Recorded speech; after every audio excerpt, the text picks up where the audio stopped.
effort alone does not create change. I had built my whole early career on that. Start somewhere, start where you are, meet yourself where you are in the most authentic way, and you're going to continue to refine the process of being seen. Aimee, I have this thing that's on my what if it gets to be easy and fun? And I ask that to myself every day. Like, what if it gets to be easy and fun? And how can I make it that way? Living in the moment, let's have some fun.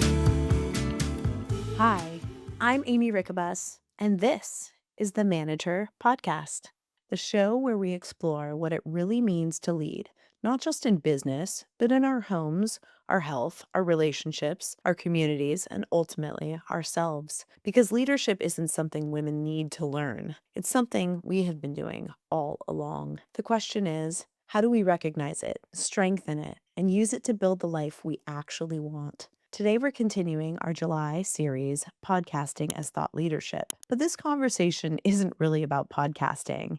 It's about people. It's about the extraordinary things that happen when we intentionally connect one another. Sometimes we think the value of a podcast is measured in downloads. I don't. I think it's measured in relationships. Today's guest is a perfect example. When Dr. Katie Pritchett first joined the Manager, she shared that she was writing her first book and she was looking for the right publishing partner. Immediately, I knew exactly who she needed to meet. I introduced her to the two incredible women who helped me bring my own first book into the world, Dr. Shana Hartman and Dr. Cindy Urbanski of Synergy Publishing Group. I affectionately call them my book midwives because they don't simply publish books. They help authors give birth to them. Today, Katie's book is complete because of that introduction. Meanwhile, Shana and Cindy are once again serving as my book midwives as we finished my second book. And here's what makes this story even more meaningful. Katie's work on toxic resilience has influenced my thinking so deeply that I reference it in my own new manuscript. That's the ripple effect of one thoughtful introduction. That's what happens when women cultivate one another's success instead of competing for it. So the question we're managing today is, how can one thoughtful introduction change the trajectory of someone's life, career, and purpose? Today's guest is Dr. Katie Pritchett. Katie is a leadership strategist, executive coach, neuroscientist, host of the Higher Downloads podcast, and author of By Design, Leadership Reframed Through Neuroscience. Her work helps leaders better understand how our brains shape the way we lead, make decisions, build relationships, and create lasting change. She's also become a leading voice on a concept that deeply resonates with me: toxic resilience, the hidden cost of constantly pushing through when our minds and our bodies are asking us to pause. But beyond all of those accomplishments, Katie is someone who believes in collaboration, generosity, and helping people reach their highest potential. Katie, welcome back to the Manager. It is so nice to have you back, and so many things have happened since you were last on the show. It's wild how many things have happened. It's an absolute honor to be back on the show, Aimee. And, just hearing you recall that for my bio is like so much has happened. And it sounds like positively impacted each other in some really beautifully mutual ways. I mean, honestly, Katie, I don't think either of us realized what was going to happen when you first came on the show. No. Not at all. And you mentioned you were writing your first book, and I immediately thought of Dr. Shana Hartman and Dr. Cindy Okay. Urbanski, Synergy Publishing, who had helped me with The Manager, my first book. And looking back now, how did that introduction change your journey as an author? Well, in full disclosure, I said I was writing my first book. It meant that I was like having moments where I was forcing myself to sit down and write outlines, and I was questioning a lot. After I was on your podcast and you made the introduction to Shana and Cindy with Synergy Publishing, I reached out and it was sort of like an SOS, like help. And having those two women, having the group, having the structure, I feel like I finished it in record time. Like it is written, the manuscript's done, and it is going to be for purchase September 20th, 2026. Like it is wild. Thank you. You're amazing. I'm so glad that you happened to mention it. And I don't even know if you actually asked for my support on this one. I think I just offered it to you, but I'm so glad that you took it. Yeah. Yeah, I think so, and there was something so resonant in our conversation. We talked a lot about women helping women, which I know we're gonna expand upon even more today. When you know, and one of the things that I really want to debunk and fight is that women have to fight each other, and I don't I just I there was a lot of trust there, Amy, thank you so much, and it's been life-changing. You're awesome. One of those conversations that you just know you found a kindred spirit, and I Yeah, get that a lot on my show. I really feel like a lot of the women that I'm drawn to as guests on the show are, kind of feeling in the same frequency or vibration. I know yeah. you're talking a lot about frequency and vibration and downloads, and I didn't realize you were so woo, girlfriend. Oh, I am. And, I also like have this thing where I'll tell people and I'll say woo woo, but also I sort of also simultaneously hate that because it's literally quantum physics, like law of attraction and frequency. Everything's energy. That's not an opinion. It's science. It's science. Yeah, it is. Yeah. Yeah. I mean, frequency literally is a measurable thing. So when Correct. we talk about frequency, when we talk about magnetism, we're electromagnetic beings. We are influencing the world around us. I mean, we actually have an electromagnetic field around our bodies. I just don't Constant. think because we can't see it, I think a lot of people don't really realize what we really are. No, and I'll tell some friends who are deeply religious who get scared about what this is that I'm talking about. And I'm like, "Well, do you believe in Wi-Fi? Do you believe in Bluetooth? Do you believe that if you had a radio in this room right here, right now, and you tuned it to 99.9 or 103 point whatever, that you could hear country music or whatever?" They're like, "Absolutely." I was like, "Do you need belief or do you know that that's true?" And they're like, "That's true." And I said, "Well, then it's not it doesn't counteract any of your religious dogma. The it's in line." So, anyway, I have a whole thing around that. I couldn't agree more. I sleep next to this Schumann resonance machine so I can Oh create my frequency gosh. while I sleep. Yeah. And I have it set to 4 right now because I'm trying to heal an umbilical hernia, which is Oof. healing. Good, It's good. healing. Doing red light therapy, and then I'm doing this frequency machine, and I am no longer in excruciating pain. I literally had my belly wrapped up for, like, about 2 months, and Oh went to the god. surgeon, and he's like, "We're gonna get you in for surgery at the end of the month of July," and I thought, "Oh," but you know me, God, there's gotta be a way to heal There's this. gotta be. Do I have to go through surgery? Yeah. And eventually, I probably will have surgery on it. It's actually something I've had since I was a little kid. It's just never bothered me before. Mm. And as soon as it started getting in my way of, being able to pick up my kids or move or exercise, that's when I knew I needed to do something. But yeah, frequency is amazing. So going back to it, I call Shayna and Cindy my book midwives because they help authors birth their books. Did you find that was the case with you?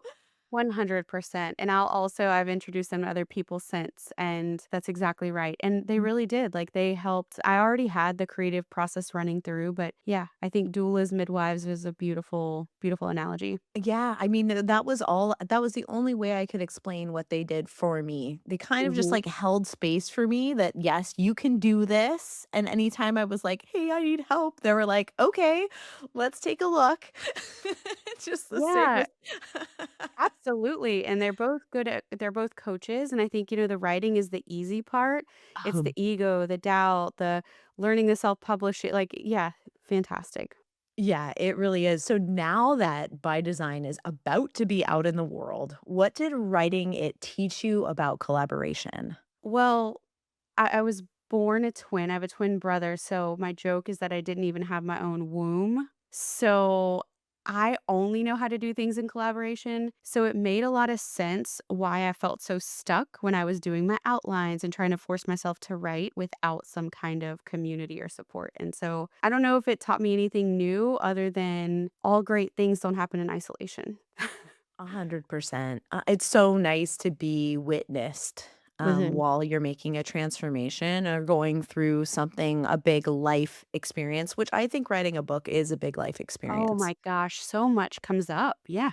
It Yeah. really is. It really every time I write a book, I feel like, "Whoa, that was, like, the biggest therapy session I've ever had for myself." I just finished my second one, 2 days ago, and Your hands I'm off your manuscript? I'm hands off. Congratulations. I'm hands off. Yep. Yes, it is out in the world. I think this one's gonna be called The Cultivate Her because it's more Oh, about cultivating human potential and how women have a big role in doing that and how we need to find our way back to that mindset. We've always been this has always been our job, but the patriarchy kind of threw a little bit of a wrench in women's place in the world. We've had a lot of trauma around it. I think there's a lot of emotional trauma, whether we're acknowledging that or not. But I think in the book, it's a lot. It really starts with the wound, how to heal the wound, and then how to take back our potential as women and what that even means. oh, Amy, like we are getting some of the same downloads. We are on the same frequency, lady. Like that has been a part of my spiritual journey over the last few years. And not to spoil, we'll get into it, but it's one of the biggest reasons that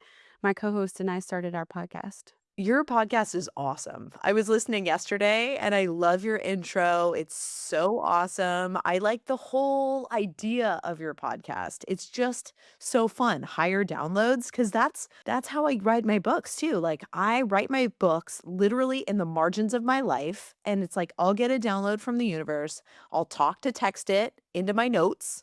Yep. I know Yes. you do voice memos, right? Yes. Yes. All of that. Check, check, check. Yeah, Yes. and then when I Yeah. have time, which is rare, but I'll usually have, like, a big chunk of time that I'll carve out for myself, and then I'll work for, like, 7 hours straight, and I'll lock in with my Mhm. notes and be like, "Okay, what does this mean? Let What me does this expand mean? on that." Okay, dropping into the downloads, but if I leave, like, almost like a little mark, it's like I'm leaving myself, like, a little GPS pinpoint. Mhm. Like I call it a breadcrumb, but yep. Yes! Yep. Yes, exactly. Breadcrumbs, follow the breadcrumbs. I just Mhm. think that our work here as women, the women who are really tapped into spirit, who are connected, as I said in my new book, women who are connected are here to help other women reconnect. Yep. 100%. And that's you, baby.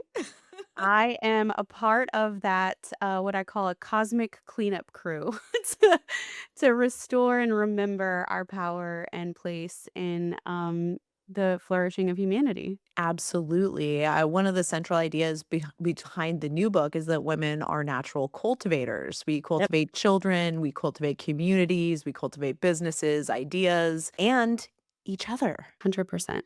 So, when you hear a phrase like cultivating human potential, what does it mean to you?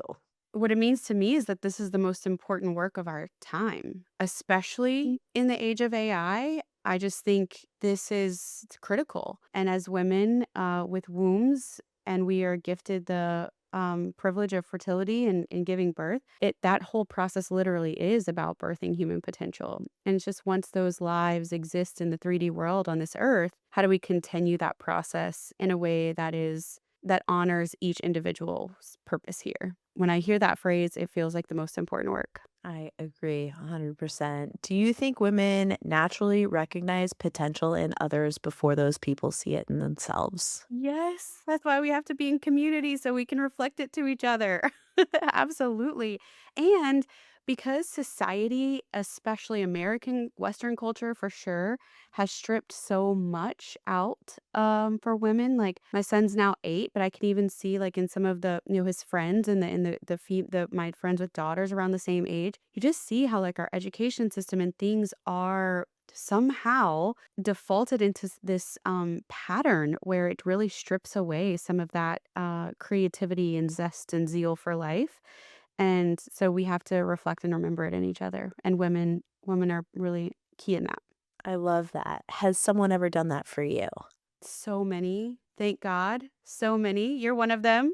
Um, Thanks, babe. so many. I love, writing the acknowledgments of my book was really tough. Did you find that? I just went for it. Honestly, I Okay. think I just laid it all out. I really did. I think I have a pretty easy time saying thank you, I think. And I was just like, I'm just gonna lay it all out there for Oh, the okay. first Well, book.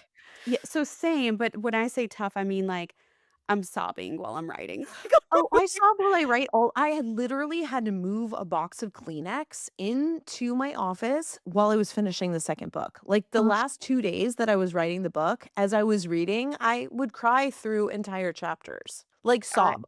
yeah, I feel it too, and when it's your soul's work, right? So Yeah. we have that in common, and I think when I was writing the acknowledgments, it was reminding me of look here, I'll get emotional. It's like I did the whole idea of standing on the shoulders of others that came before us, and yeah, Kay Jax was the first women who really held the door open for me, and I by that I mean literally. She was my boss at the US Department of Education when I was, like, at the ripe age of 23 years old and thought I knew everything in the world, but she literally held the door open for me and brought me to a meeting so I could meet the US Department of Education secretary. She could have brought anyone, and she brought her intern. She didn't have me sit on the like, against the wall. She had me sit at the conference table. She introduced me to Secretary Margaret Spellings at the time. Ellen Frischberg has held the door open for me. I stood on her shoulders. She's introduced me to this incredible world of education, and she's been an incredible support. My podcast co-host, Katie Showell, helps reflect my potential together as accountability partners in our exercise of fully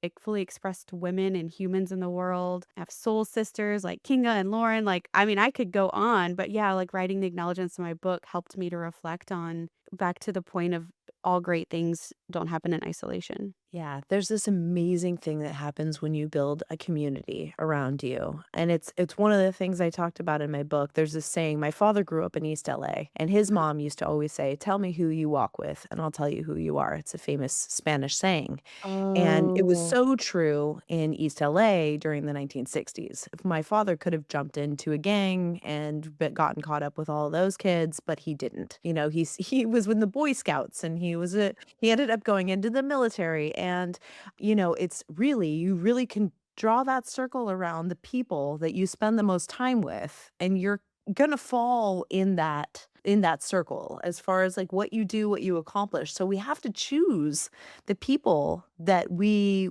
want to have in our lives so that we can all accomplish our goals. Because honestly, if you start hanging out with high level people, it's really easy to get that to the next bar because we all help each other because we know the right people, right? And that's it. And the energy expands. Like, people also know, like, when you're in the presence of, like, a Debbie Downer or whatever, and so, like so then you feel the opposite when you're with people who can be uplifting. Totally. Well, my husband will wanna put some downer, low frequency show on, some, like, women in prison show, and I'm like, "I don't wanna watch that low frequency stuff, babe." Like, there's so much low frequency programming on television, Yes. and, so I choose wisely what I'm gonna program myself with. It's called programming for a reason, For people. a reason. Mhm.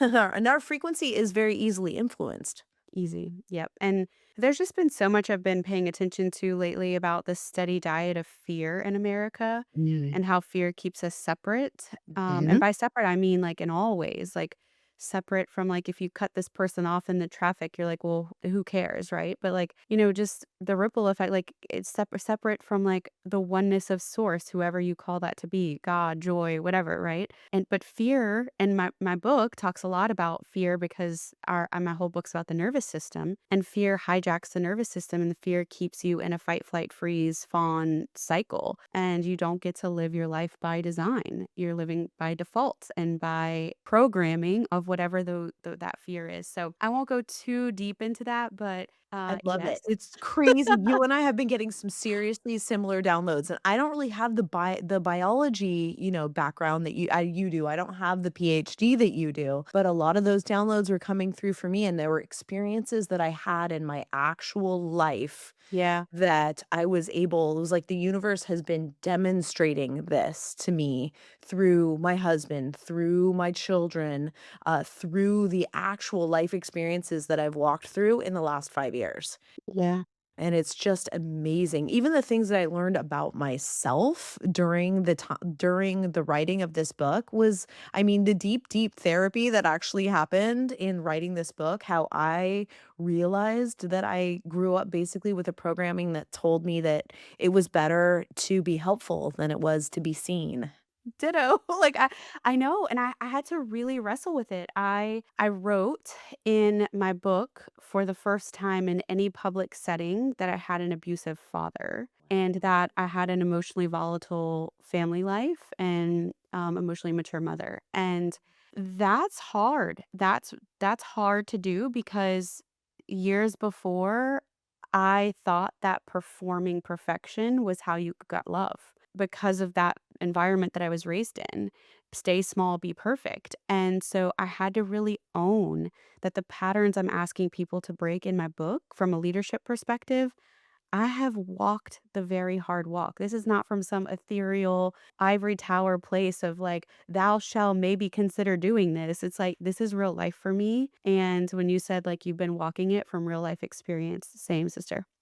Oh my gosh. Yeah, it's just interesting how we come to Earth to have these human experiences and we are here to learn from them. And then we're here to transmute that learning and transmute that pain into learning and healing for humanity itself, I think. I really Yeah. think that there is this tremendous potential for us to be real stewards to the next generation in a way that previous generations of women haven't fully embraced. No, no. And you said there's wound there. Yeah. So I can't wait to read your book I can't and wait to then read yours.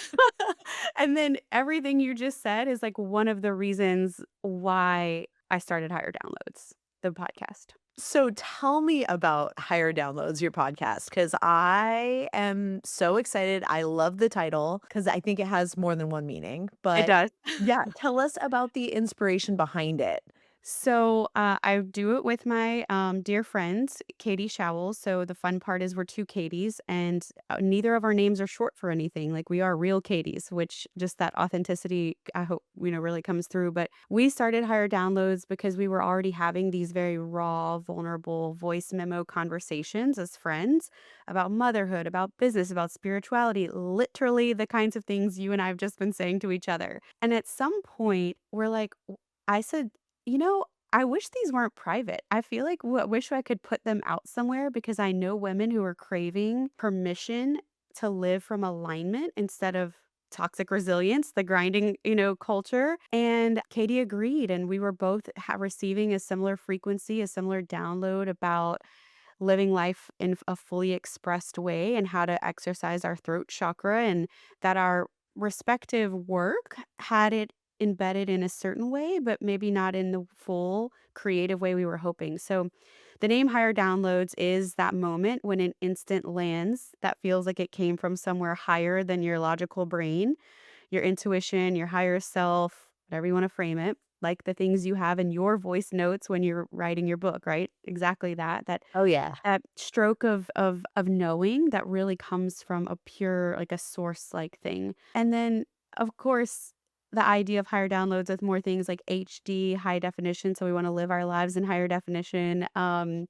We believe that words have power, so our hope is that it becomes more than a podcast. We hope that it's a real community of people who are choosing joy and self-trust as their work, and that means will result in more higher downloads of the podcast because there are just more people craving it, that it's more of a movement to ripple this out. So, yes, several meanings, and that's a little bit about, like, the inspiration behind it. I love it, Katie. I absolutely love it. It's awesome. I love it, love it, love it. I am now a part of your community. I have joined. Oh, I'm yay! Thank you. Thank you. Well, I subscribe to yours, so I would love that. Just wait, we have some cool episodes coming up about animal consciousness, and then we had our first guest. I know your podcast, typically, like me, has guests, but we didn't, and we had our first guest, and he is mind like, I can't wait for you to hear that, so okay, keep going, sorry. Yay, I can't wait. Well, I'm subscribed now, so and I'll Oh, give you good. a review too. Because Oh, please. honestly, reviews make a really big difference. They help push our podcasts into the higher levels. They make them more visible to other people. I don't know if the listeners realize how important it is for if you have favorite Right. podcasters, if you wanna support podcasting, go in, give us stars on Apple Podcasts, go subscribe to our channels, leave a quick review for us. It really makes a big difference. It makes a huge difference because behind the humanity of what we do, there's unfortunately an algorithm. And so, Right. yeah, it matters. Yeah, it really does. I'm in the top 10 though, now. I'm making my way slowly but surely. Heck yeah. So, how has podcasting changed your life in ways you never expected? It was in all the ways I didn't expect. We've just hit over a year. I ran into someone at a local place. I live in Austin, Texas, and this lady came up to me and was like, "Are you one of the Katies from Higher Downloads?" And I was like in absolute shock. And she told me about how one of our episodes really impacted her. It was an episode about being more whimsical and bringing more whimsy into your life. And she was just saying, like, she'd never considered that some of her burnout was because she just didn't have fun as a human, as a mom. And so my what that did for me, like full body chills in that moment, tears immediately. It reminded me that my ability to desire self-expression was giving her a chance for self-expression. And it kind of is just a reminder that if you follow your joy, if you follow a passion, it's not selfish because it's going to continue to serve, it's gonna continue to ripple out. I didn't realize how much I needed to deal with the shadow of shame and guilt that's cast on women from society, and like I just mentioned, from an upbringing by an abusive father who silenced women, and it's just been explosive in the most beautiful ways. I probably could do a whole podcast on just that, but it has. Thank you. Yeah. What would you say the greatest gift of podcasting has been, the audience you've built or the relationships you've built? Well, I would just say relationship, period. Yeah. Relationship to myself has been Yeah. amazing, and then my co-host with Katie, and, I think just building that empowered community. So, Yeah. what about for you? Yeah, for me, oh my gosh. Well, because my show has been, 70 plus episodes of other people bringing guests on, the ability to create impact through creating an introduction from one woman to another Very has cool. been absolutely unbelievable. Like the connection between being able to connect you and Cindy, or to be able to connect like Dr. Mari and Nurse Mel. I'm able to make connections between people that otherwise may have not found each other, who are real powerhouses. And Ah, there's yes. something pretty, even more than the impact to the listeners. I think that there's been a real impact to my guests who've been on the show. I can see that, Amy. You're a natural connector anyway, so I can totally see that. It's I do love connecting people, it's so much fun. So, what advice would you give to someone who wants to start a podcast? Not just to create content, but to cultivate meaningful conversations. You have got to be willing to start imperfectly. Katie and I bootstrapped, like, it was and and we're still learning. We just built a studio. We just moved from virtual into studio, and we were actually voice mowing today about an episode we're gonna record tomorrow, and we're like, "Man, that camera angle really didn't work last time." So, I mean, if you have something to say, if you have something you care about, if you have that passion, you just have to be willing to start imperfectly. Absolutely. It's the only way that you'll actually, because starting anything is always the hardest. I think it's really hard for most people to get started. I'm blessed as my Colby is quick start. So starting is usually not the hardest part for me. Usually it's the follow through that's hard. But Same. but I see a lot of people out there who have a really hard time starting.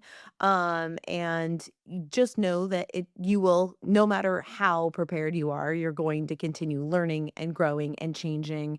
And the more guests I've had on who've had, 300, 400, 500 episodes, they continue to say your podcast will evolve with you. You will Mhm. change the way you intro. You will change your format. You will, your podcast can and will, even the name of your podcast may change at some Yeah. point. And it does, for people who have very successful podcasts like Erin Washington. I think she started out as squats and margaritas. Oh, really? And You now know, she's therapy. Yeah. since we're into the spiritual together, I was listening to Mayim. Oh, I don't know how to pronounce her last name. Hers is called Breakdown, And I just realized today I was listening to a podcast and she started out in mental health. But as she was following the thread of mental health, she started to learn about oneness and spirituality and higher consciousness. And so it shifted the guests she's been having, just back to your point about evolution. Yeah, I mean, it's amazing. So don't be afraid to start, girls. Yep. Like start somewhere, start where you are, meet yourself where you are in the most authentic way, and you're going to continue to refine the process of being seen. And I think that that's for me that was kind of the hardest part of this whole thing was I've never really been super comfortable being fully seen. It wasn't really something that that has been something that has been my learning process over the last couple of years with the book, with the podcast, with the second book was, but it's okay. You're safe. Yeah, and I think, subconsciously until I did a lot of my work, it being seen was physically not safe for me as a child. So, yeah, there's a lot of patterns to undo. Mhm. But it's by the doing that we undo them. Yeah, you can't think your way into it. It has to be an embodied experiential practice. Yeah, and you have to get your nervous system safe in because our nervous system has one job and one job only. It's to keep us safe. And it defines safety as what's familiar. And so people will consistently choose familiar patterns over and over again, even if it's not serving them or it's not optimal. So they'll continue to stay small or, shrink their voice or do those things, even if it's not serving what their ultimate goal or soul wants, but because it's familiar. And so you have to physically do it so your nervous system can learn that it's familiar and it's safe and it's okay. So yeah, you cannot think your way into it. So just start. Yeah, because we really are we are wired. Our brains have like pathways that have been wired and we that when we do things over and over and over again, those pathways get really stuck. So Literally. yeah, that's what I realized. I was like, "Oh Yeah. my gosh, I'm not broken. I'm wired." Like I have been wired for this behavior pattern that does not serve me. But then it's about rewiring yourself, and It the, is. the rewiring is actually in the doing. It's not in the thinking. Thinking, yes, a little bit in how you think about yourself and not talking unkindly to yourself is Yeah, how helpful. you interrupt those, negative mindset, negative self-talk. Yeah. Yeah. Yeah. And in the And doing. and in the bigger, it's the actual action that comes along with it. Right. Yeah, you're amazing. Yeah, yeah, and it's funny. Katie, your work on toxic resilience made such an impact on me that I actually reference it in my book, and I Ah, don't know tell me more. Like, what am I is my name in your book? Tell me, how do you you use it? your Like, name is what? in my book. Yeah, I know, it was because I had you on the show, I was Yeah. working on this book, and I honestly had always thought of my resilience as, like, this superpower that I have that, like, no matter, like, what kinda crap, like, I'll just get right back up, and I realized, like, if my resilience is coming from a place of avoidance, it's toxic for me. Because a lot of Mhm. times in the pattern that I'm undoing, in the second book, it was coming from a place of avoidance, and it was so toxic. And for those hearing that phrase for the first time, could you tell us exactly what toxic resilience is? Yes, well, thank you. I love that it resonated with you. I am absolutely honored to be name dropped in your book. And for any of the listeners, I think we talked about this last time, but I do have a free quiz on my website that I developed for survival pattern archetypes. If people are interested, it's the result of me interviewing 100 leaders. I did that and because of being able to finally name toxic resilience. And I named toxic resilience not again from a place of an ivory tower, but because it was like, oh, like you just realized, like, oh, that's what I'm doing. And so toxic resilience is the ability to override your own needs so consistently that you stop recognizing them as needs at all. And the hard part is it looks admirable at first. Like you said, I'm fine. I can handle it. Look how tough I am. Resilience generally is a good thing. We want to raise resilient children. But when it becomes toxic, it's we're pushing through without recovering, without learning, without changing. It's like the same motion over and over, but it's mistaken for strength. It becomes toxic, like you said, yours was maybe when it was avoidant. I could probably say that for me too. Mine was just constantly prioritizing others over myself and finding extrinsic joy in helping others, but at the cost of a constant depletion of myself. 100%. So why do so many high achieving women fall into this pattern? Well, this is my work in the world. This is what I want to help. And the reason why they do is because it works at first. Somewhere along the way, pushing through helped you. It got you praised. It got you promoted. It told you you were strong. We learn early that functioning is safer than feeling. In a capitalistic patriarchal society, we're rewarded for productivity. And so high achieving women become especially good at functioning and performing and not the feeling part, not the part that sacred feminine, that the recognizing human potential, the cultivation that we were originally meant to serve in this, beautiful yin and yang society. So unfortunately, so many people in my life were in that pattern. So I'm helping to break it, Amy. I love it. Where's the line between healthy perseverance and unhealthy endurance, in your opinion?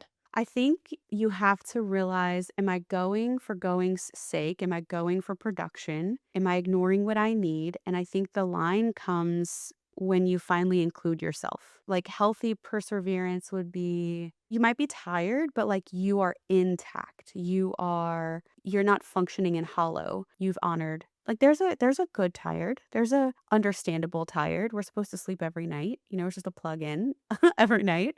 But I think unhealthy is when it excludes you and your needs. Does that make sense? Yeah, that totally makes sense. Yeah, Okay. I can see that pattern in myself and I have so resolved it. And it's amazing what writing a book and having a podcast and finding your voice. It's like for me, the podcast is therapy. I don't know, is it therapy for you? It absolutely is. Yeah, and it's a way to even, like, verbally process some of the things that I've been wrestling with. Because sometimes in our podcast, we don't even come to a conclusion so much as we just look at it from additional angles and help others to widen their lens. Heck yeah. I think there's a part in the new book where I wrote something like, it's not my job to have all the answers. I think what we need to do right now is just ask the questions. I love that. Because I feel like for a long time we weren't even allowed to ask the questions. Are you kidding? I could not ask questions in my household. And as a society, I think that that has been true for women in the majority of women for many generations now. It's also I see it in organizations. I'm an organizational consultant and leadership coach, and, like, you wanna really piss me off, say, "The reason we do that is because it's the way we've always done it." Like, that I can't. I can't. Oh, yes. So, getting back to this, what happens neurologically when we ignore our body's signals for too long? Girl, that could be its own podcast. But here's Quick. the thing, our nervous system doesn't stop sending the signals. We just can get good at disembodying. And so at some point, the nervous system stops sending it politely. That's where we start seeing people with chronic disease. We see people going into hospitals thinking they're having a heart attack and it's a panic attack. The exhaustion is very real. It comes in we see a lot of car accidents then happen because of exhaustion. So the body keeps the score even if your calendar says the crisis is over. Or I worked with an ER nurse, and she's a nurse, Amy. She's a nurse, and her aura ring kept telling her about her blood pressure and heart rate wasn't changing, and she left. She left the ER to start her own business, but her nervous system was so conditioned to this higher heart rate variability. Like, is our mind and body connection is so real, and it can't be underestimated. 100%. So, how do we begin to redefine strength for women? Well, I think remember when I said separation? I think when women are separate, especially from each other, there's a lot of silence. And when we're silent, we think we have to do it alone. And when you think you have to do it alone, your nervous system gets into fight, flight, and freeze. And women, we know bodies haven't been studied as much in medical science, which is unfortunate, but it's changing, thankfully. We know that women really thrive off of oxytocin, and oxytocin is released when we're in community. And so I think when we stop feeling like we have to carry things alone, we can start to redefine strength. And I think that if we can understand toxic resilience, we can make different choices. Oh, Katie, good answer. 100%. That was really the conclusion of my book too, was Yeah. we have to figure out how to not just connect with source, but reconnect with one another. With one another. Yeah, and to get out of the old operating system, the patriarchal operating system of competition, competing with one another, and get back to cooperation. Aimee, our books are doing this, like this Venn diagram overlap. Shayna and Cindy must be like, how are they talking to each other? They We, must, honest yeah. to God, have not talked to each other. I haven't talked to you since you were on my show last, other than the text Literally, a messages of couple of texts. asking you yeah, to Yeah. get back on here. I know, and did you notice how fast I responded to you when you texted me? I'm Yes. like, "Hell yeah, girl, we are in community and I will. What do you need?"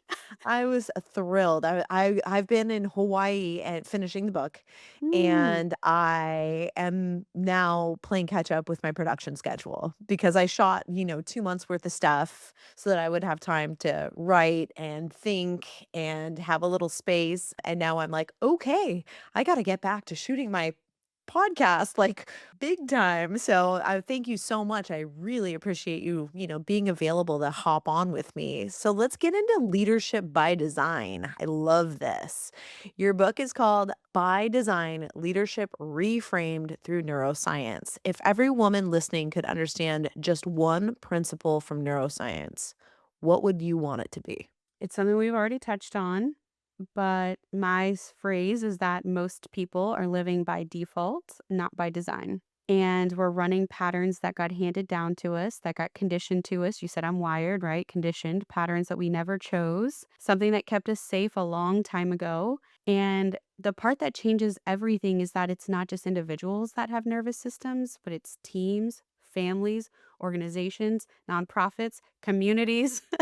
And so the patterns you inherited are shaping the people around you. Just like you said, frequency does, right? The people you're around, just like the what your dad heard. And it's not a guilt trip. It's good news. It's this that, when you have to be able to name the pattern and you have to choose and create agency if that's something you do want to carry forward. And so that is why that's embedded in neuroscience is because it's embedded in our neurological systems that tries to keep us safe. It's so good. What's one leadership myth you've had to unlearn? That effort alone is does not create change. I had built my whole early career on that, but I really had to learn the energetics. I really had to learn what alignment looks like and feels like in my body. And in order to do that, I had to actually honor my body and recognize what was mine to still carry and not. Yeah.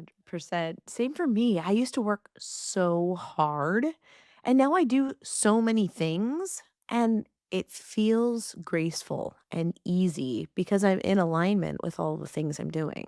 Aimee, I have this thing that's on my what if it gets to be easy and fun? Like, and I ask that to myself every day. Like, what if it gets to be easy and fun? And how can I make it that way? It's so important. It shifts everything. It shifts everything. I had a friend this morning and she was texting me and she was like, "What have you been up to this summer?" And I named all the things that the kids are doing. Oh, we've got swim lessons and baseball and beach camp and surf coaches and jujitsu and oh, and she's like, "And your podcast, and you just wrote another book." And I'm like, "Yeah." But somehow when you're in alignment, you'll find with intuition, things can be easy and they can be fun, Yeah, even you when get you're in doing flow. a lot of You get in things. flow. Yeah, Yeah. and I think that's what's so hard is, like, once you see it and once you've experienced a different way of living, when you see it other people in toxic resilience, it's almost painful, and, it's one of the reasons why higher downloads exist, so we can hopefully model a different way of leading. So good. So, how can understanding our brains help us become better leaders, mothers, entrepreneurs, spouses, and friends? Okay, this changed everything for me.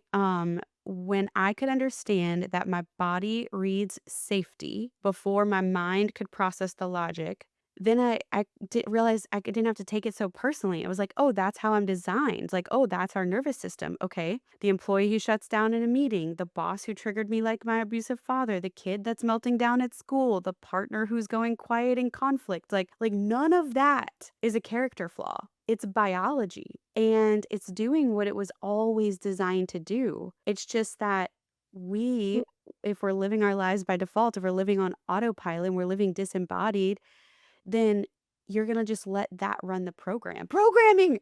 We just talked about. And so, but once you see that, once you understand your biology, you can work with your nervous system. Then you know that what is your job to rewire? What do I really want? And in the book, I have a 3-step process: recognize, rewire, and rebuild. Like rebuild the life or the business that you want. But it really starts with recognizing, and that way we can work with our nervous systems, not against them. Unbelievable. So many of the same downloads. Your book comes from such the sciencey part. Your book is such a good complement to my book. Oh I my know. gosh. Maybe okay, we'll take this offline, but I'm thinking we need to have some kind of other shared forum for this. I agree. There's just Let's way go. too much. Yeah. And my Yeah. book comes out on Black Friday. So I'm a little behind you. So I'm Maybe in maybe November. November. I think Okay. it's yeah. So we definitely need to do something because our books are wow, very hand in hand with each other, companions almost. Unbelievable. Absolutely. Yep. Unbelievable. Oh, so as AI continues changing the way we work, information is becoming abundant. Relationships are becoming priceless. Do you think authentic human connection becomes even more valuable in this new era? Yes. 1 gazillion percent. What qualities will define the next generation of great leaders? So I actually posit in my book that it's regulation and capacity in our nervous systems. And I also think judgment. I think as AI is going to handle more of the routine work, what's left is for us to do only what a human can do. And reading the room, holding uncertainty, those kinds of things. But you can't access empathy or good judgment if your nervous system is hijacked. I also saw this cute little cartoon or something on social media that said, I don't want AI to do art and me do my dishes. I want AI to somehow do my dishes so I can create art.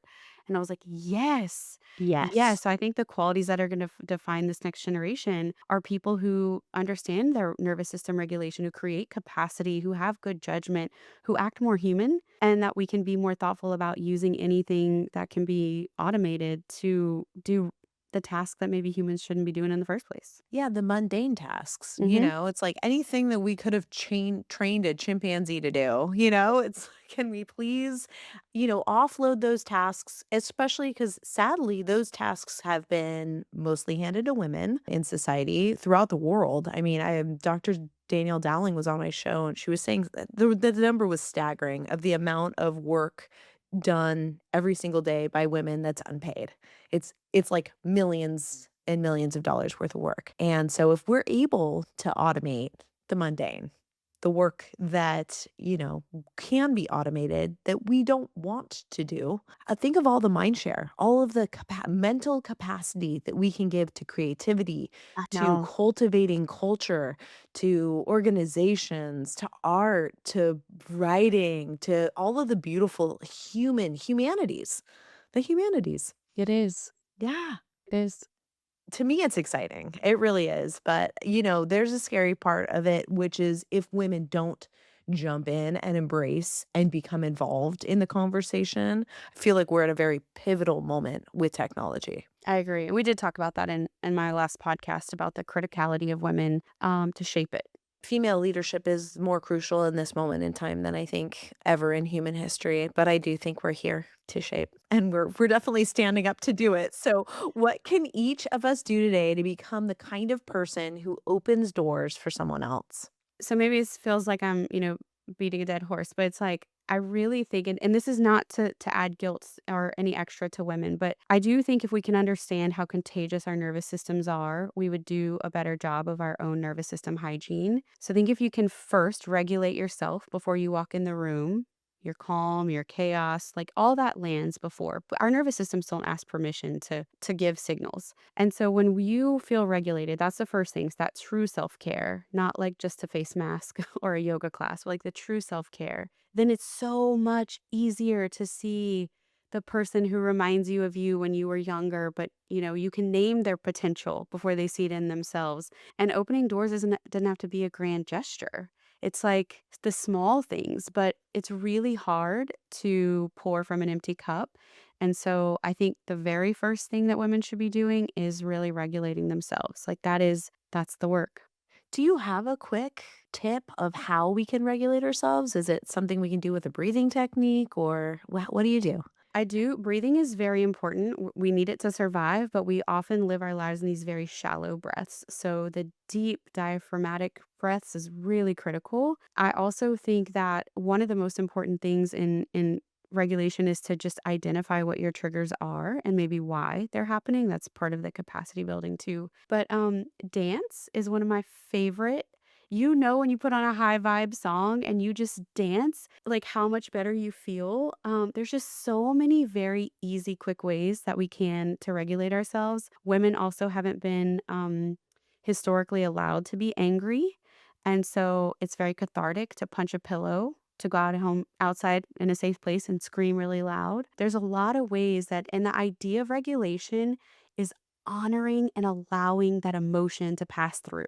And how many people stuff the emotions down, right? And so there are many, many, many in the book. It's not just like a self-help yoga class thing, but there are some quick things we can do to regulate. Those are a few examples. That's awesome. Katie, are you gonna have a class that goes along with this book, or what are you gonna do? It sounds like it needs, like, something else to go with it. Thank you. I am exploring that. One of the things I've been talking about is when the book's out about curating a smaller group of executives. I really like people who have, like you, own a business or something. And I'd love to do a book study in the sense that because the book essentially can be seen as a manual.